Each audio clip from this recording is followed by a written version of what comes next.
Hello বন্ধুরা, কেমন আছেন? আশা করি ভালো আছেন। আমি টুবাই।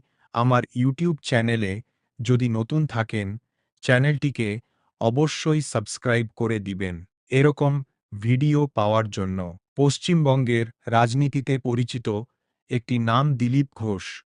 সাধারণ জীবন থেকে উঠে এসে তিনি রাজনীতিতে নিজের আলাদা পরিচয় তৈরি করেছেন।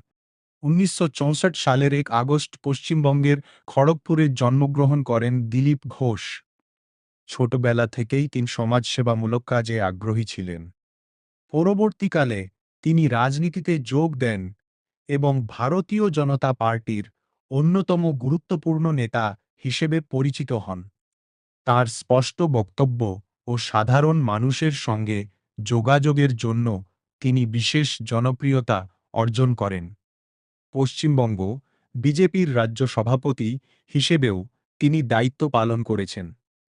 তার নেতৃত্বে দল রাজ্যে শক্তিশালী অবস্থান তৈরি করতে সক্ষম হয়। রাজনৈতিক জীবনের পাশাপাশি তিনি সাধারণ মানুষের সমস্যা নিয়ে সরব থাকেন।